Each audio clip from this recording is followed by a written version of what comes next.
I'd like to turn to like a much less serious global event that I got a great deal of enjoyment out of, and that is the basically hours long coup that took place in South Korea this week.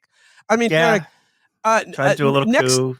I look. Didn't work. I would compare this to the that ridiculous coup attempt in Venezuela, where like they just like the guys got rolled up by like fishermen. But that was like a coup that we were trying to do to another government. This is Right. an example of a head of state who tried to do a coup on his own government and failed within hours of doing it. I mean, Just what can you couldn't tell us pull it about? off. Yeah, about South Korea, and like it does seem like right wing governments all over the world right now are really kind of feeling themselves since Donald Trump's reelection, and they're like, let's just see what we can do. Let's just put a toe in, see what happens, and they put the toe in. And they were like, oh no. I guess North Korea isn't invading us. Martial law suspended. It's reminiscent of, I wouldn't even call it a coup attempt. It was like when Bolsonaro, like, he put out feelers in a group chat and everyone thumbs down. Yeah. When he's like, anyone want to take the palace? And then, Zero reacts, next message. Thinking of having some plantains.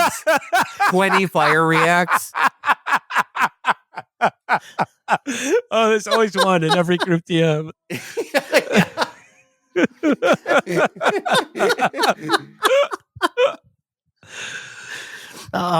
So yeah, I mean, last Tuesday night, Yoon Suk-yeol, the president of South Korea, after I guess feeling frustrated over the fact that his opposition's in control of parliament, he's been investigated. He and his wife have been investigated for corruption. The case against his wife, I think, is more advanced.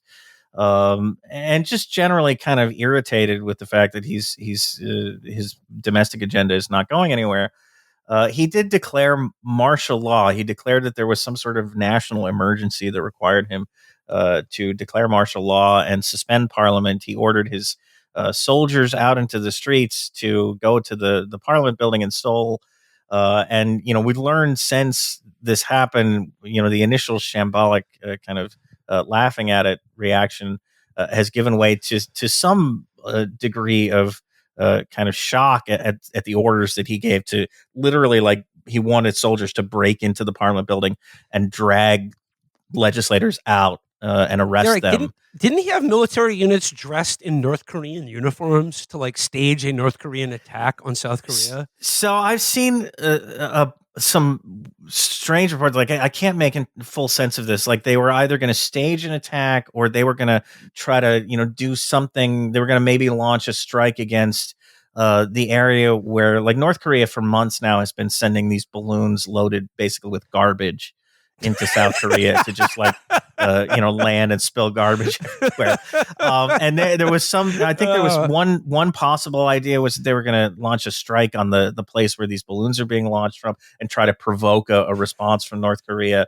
But yeah, there've been a lot of these kind of like false flag or either provoked or just fully manufactured notions of a North Korean attack that they were going to use to justify this seizure of power. He was unable to, I think mostly because, thousands of people turned out in Seoul to oppose the soldiers and block them from doing the job that they were sent to do. And so enough parliamentarians were able to get into the chamber to hold a vote to overturn the martial law declaration. And as you say, it was over in a couple of hours. I mean, yeah. And like, Derek, like, I mean, if you had to like sort of assess what accounts for how quickly this failed, I mean, I would begin with like, yeah, I saw within minutes of it happening, like thousands of people turned out in the street. And like, thing is, like, South Korea is like a hyper capitalist country that is, sort of demoralized and beaten down in a lot of the same ways America is. But like, I guess it is just, I don't know, inspiring, or at least like an object lesson in like people who are like actually care about their government or don't wish to see it their rights taken away from them. Like, what can be done peacefully to stop a right-wing tyrant from just declaring himself president for life. South Korea is like, it's not a particularly progressive country by any means. I mean, the actual manosphere is in Seoul. No, seriously. I mean, this was like as well as the beginnings of the international 4B movement, which is about not having sex with men or having kids. One of Yoon's main like constituencies in his presidential campaign was like incels, basically. I mean, the culture there is huge of just like, this very masculine kind of angry at women, and he really tapped into that during the campaign, when he was elected in 2022. I have a stat here. According to one survey in 2021, 79% of South Korean men in their 20s believe they are victims of reverse discrimination.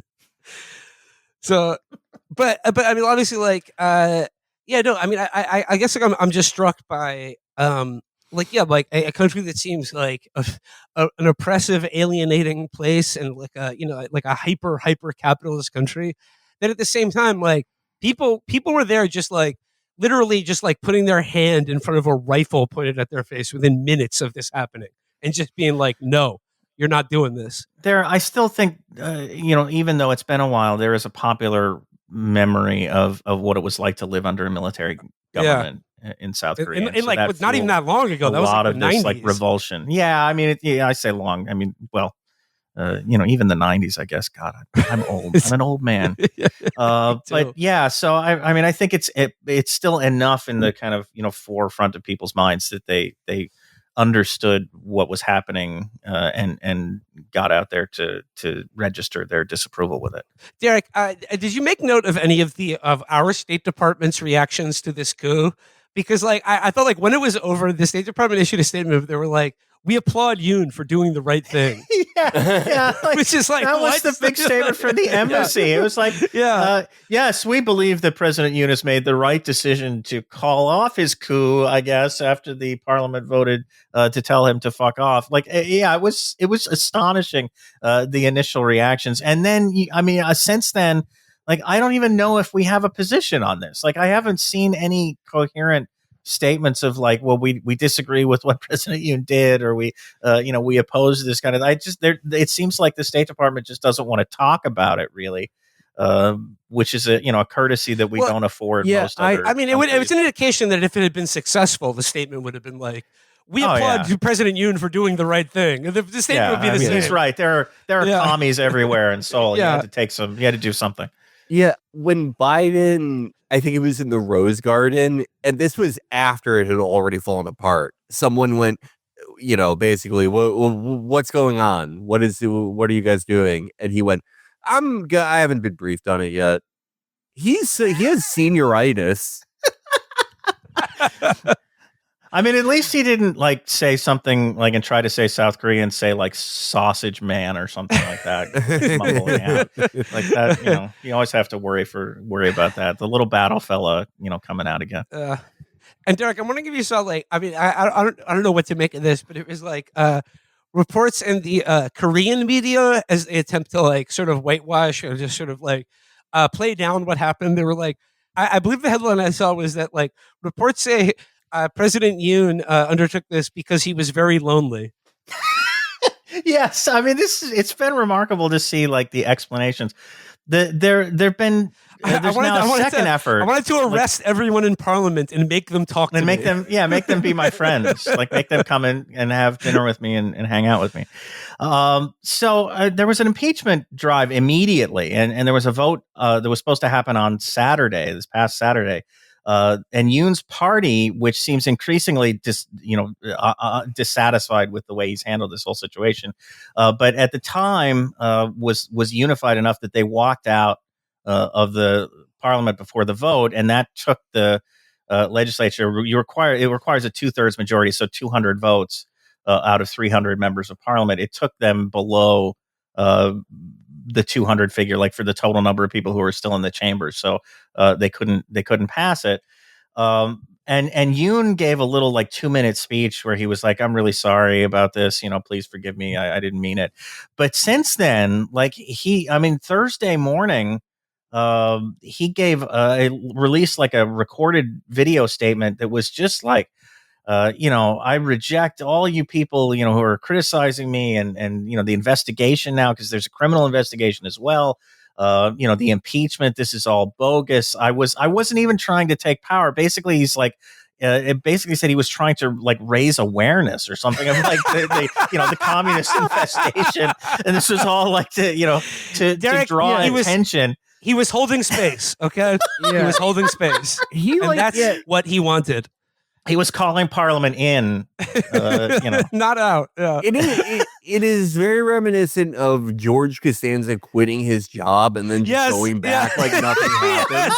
And then just showing up the next day and be like, "What? You thought I was serious? What? Quit? Who quit?" Yeah. Like, it would be more like if you went into your boss's office with a gun, and then it like, I guess he's like, that's an airsoft gun, and you were like, "Oh, I was just kidding," and then you come back. I just wanted to show you that like a guy with a gun could come in here. I could easily kill you. Yeah. So I mean, it's the Thursday thing, and this is just happened basically like earlier today. I don't know what effect that's going to have. Now, supposedly, the leadership of the People Power Party, Yoon's party, has given these very bizarre statements over the last few days. They've said, even though the impeachment vote failed, that he's going to resign at some point. They won't say when. They also said that he's going to, be suspended from, his normal presidential functions, which is not a thing that you can do by law in South Korea. There will be no Christmas tree lighting ceremony this year. Yeah, exactly. Like it's not gonna, no ribbon cuttings. He's been barred from traveling overseas, which is a little bit weird for head of state. So it's like there's a lot of strange stuff going on. You can do most things over Zoom these days anyway. You don't need to go anywhere. He is getting the bad kid treatment. Like no bathroom breaks. You have to eat lunch with the teacher. But so there's going to be another impeachment vote. The opposition party submitted another motion on Thursday after this rambling kind of statement that he issued. There's going to be another vote this coming Saturday, I believe, and this time around, the head of the party, the People Power Party, I think has basically told legislators, like, do what you want, man, do what your conscience dictates, go vote however you want, attend the session, it's on you. Which I think, I mean, the opposition, assuming it votes in unison, and I think that's pretty much a given at this point, the opposition only needs, in theory, 8 members of Yoon's party to cross over and vote in favor of impeachment. There's 108 legislators in the party, and as I say, it sounds increasingly like the party has just had enough of him. So I think it's very possible that this time around they could get the 8 votes that they need. In that case, then the impeachment would go to the South Korean Constitutional Court, which would make the final ruling on whether it's legitimate or not. And if he's impeached, unfortunately, he will be fed to the giant frog from the host. They could just drop him off in the demilitarized zone and see what happens. Hey, you're on your own, buddy.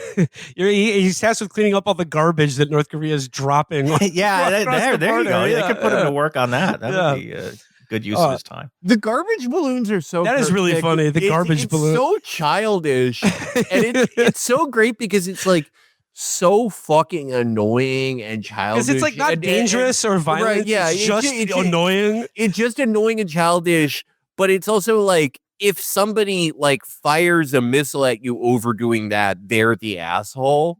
Yeah, it's genius. Yeah. It's like it's so good. It's like. It is the warfare equivalent of like, I'm not touching you. Whoever came up with that deserves a raise. Like, great job. I mean, that was in response to, like, there's been this series of propaganda balloons basically dropping leaflets on North Korea that have been sent by these, I don't know what you'd call them, civil society groups or something. That was Moon Jae-in, the former president of South Korea, put an end to that practice, but it's revived under Yoon. And so the North Koreans, I guess, just thought balloon, what's something we could drop on South Korea that would be equivalent to this garbage that they're dropping on us? What about actual garbage? And so they did that. And when they bring a balloon to the fight, you bring another balloon full of garbage. Exactly. Full of garbage. The South Korean response to that has been to like resume broadcasting propaganda messages out of the big loudspeakers that they have lined up along the DMZ. So yeah, it's all very so chintzy. I mean, this is just board, like yeah. I love this. Like this is just. I mean, the stakes are very high because nuclear weapons and whatnot. But like this chintzy tit for tat between. It's just so fucking funny to me. It's just like, oh, you don't like that? We're going to play loud music through the walls of your apartment. Right. Try to call 311. They won't do anything.